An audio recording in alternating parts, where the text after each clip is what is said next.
Dr. John D is doing a laser test in Brighton, coming very soon, over 15.3 kilometres.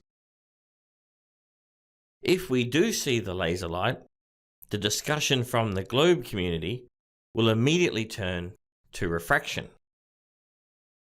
Now, if the water is colder than the air in Brighton, then refraction could be used. However, the current water temp in Brighton is 10 degrees Celsius on average, and the air temp after sunset is currently around 5 degrees on average. So this temperature gradient will support upward refraction of the laser. Let me repeat that. This temperature gradient will support upward refraction of the laser,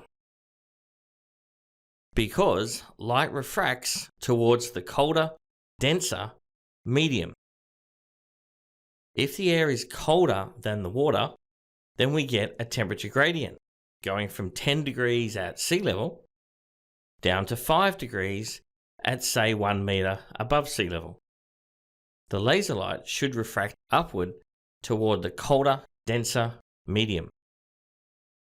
Now you can see evidence of the laser refracting upwards in my Swan River footage.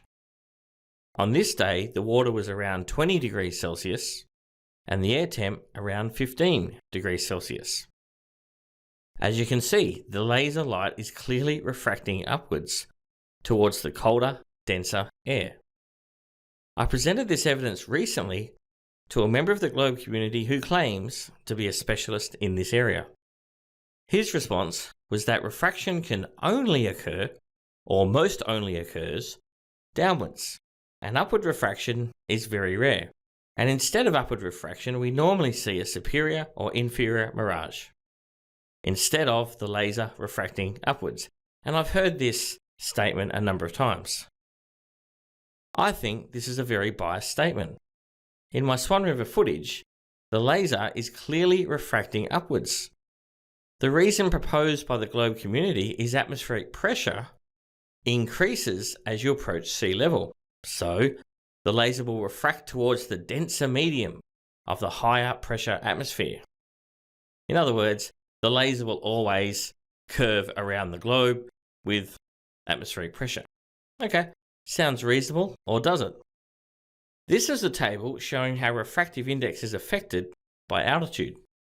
The difference over the first 1,000 meters above sea level is only 1.1 kilo per cubic meter compared to 1.2 kilos per cubic meter.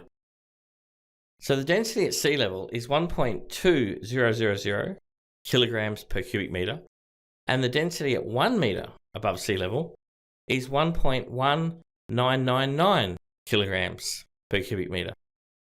So that is a difference of 0.0001 kilograms per cubic meter. That is such a small amount, the effect on the laser refracting downward would be very, very minimal. Temperature, however, has a much greater effect on light refracting, with inferior mirages being proof of that. So if Dr. John D's experiment clearly shows the laser light, and the water temp is higher than the air temp, then downward refraction from the marginal increase in atmospheric pressure cannot be accepted as the reason we clearly see the laser. Oh, and if you're new to this and you think gravity is the reason the laser bends around, then you need to understand that light is made up of photons. Photons don't have mass, and gravity only works on objects with mass. Thanks for watching. Make sure you subscribe to Dr. John D's channel and keep an eye out for his upcoming Brighton laser test.